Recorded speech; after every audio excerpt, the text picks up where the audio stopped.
Yeah, I got another great purchase here. This thing's like 40 years old, but it has no wear on it whatsoever.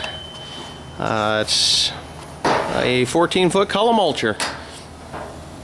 Came to the same farm I got the disc off of, brand new.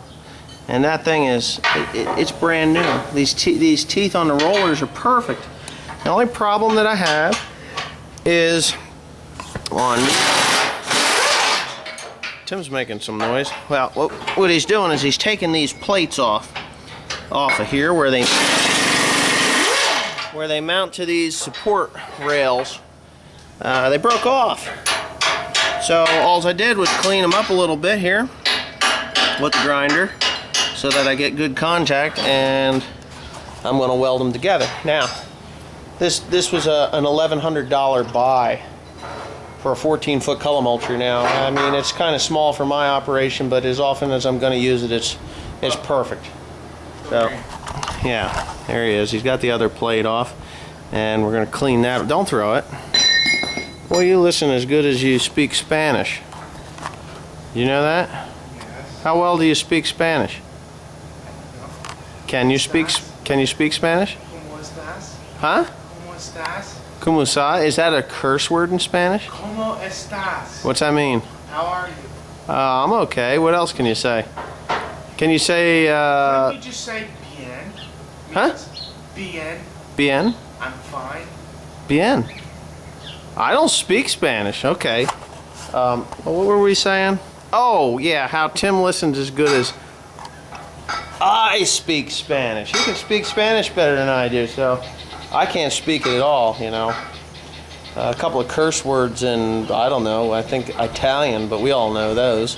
So anyway, this is what we're doing. And this thing's even got new tires on it. Well, not new tires, they were brand new at some point. A little bit rusty, just like the disc. It was in an open-faced building.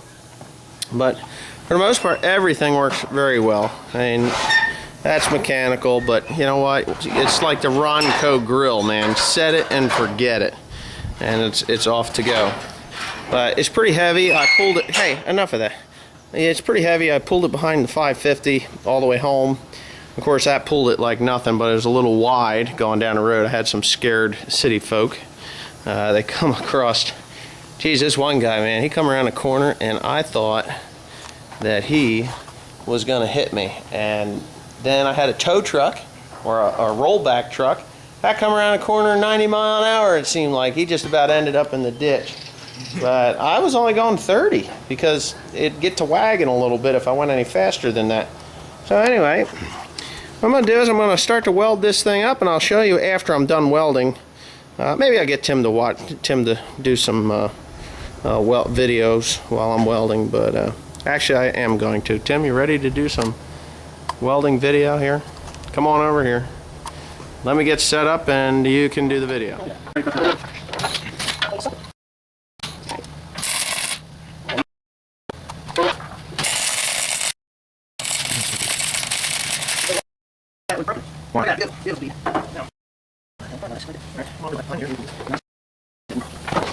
No. All right, here we go.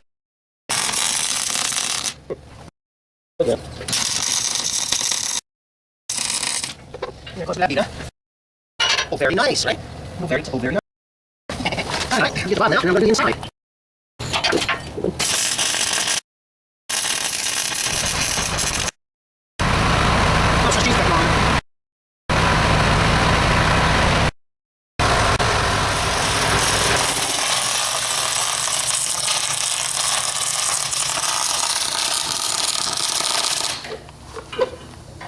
How's that?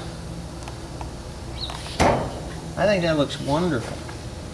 I do have to get one more bead on in there, and right up in here on the rail, and I think we should be pretty good because it wasn't welded, the top part of the plate. I don't understand that. I guess they felt at the engineering division of Brillion they weren't very brilliant. But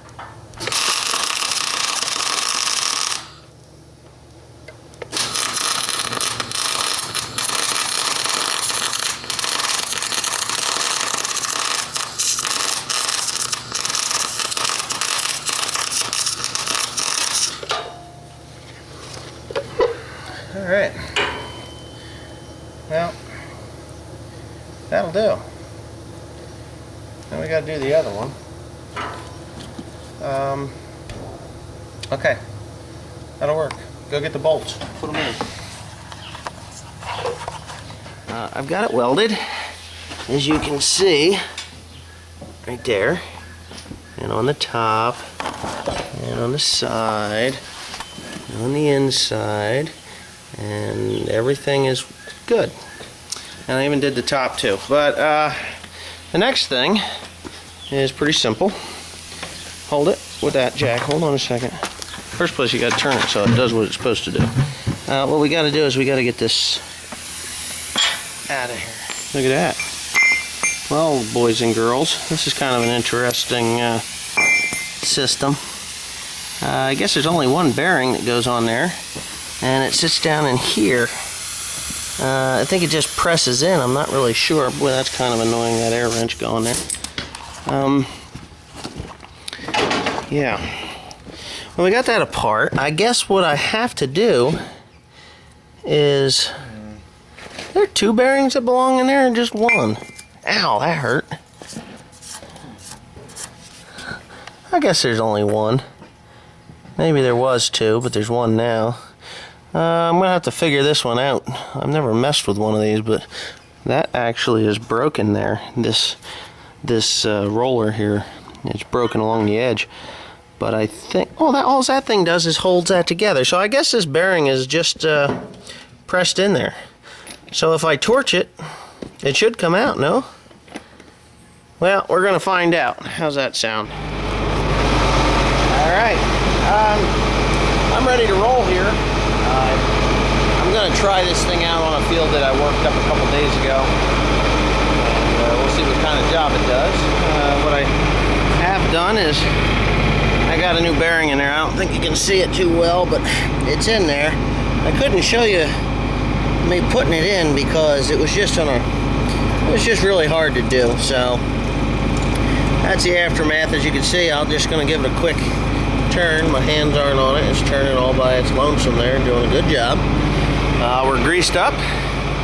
I'm going to put the teeth down just a little bit, which this is the old style, so you actually have to do it manually, which really ain't that big a deal, but you can really tear stuff up with this thing. So anyway, we're going to level some ground. I'll get some footage of me leveling this ground out over here. Then when I get back, I got to do a little work here. You see these holes in this glass?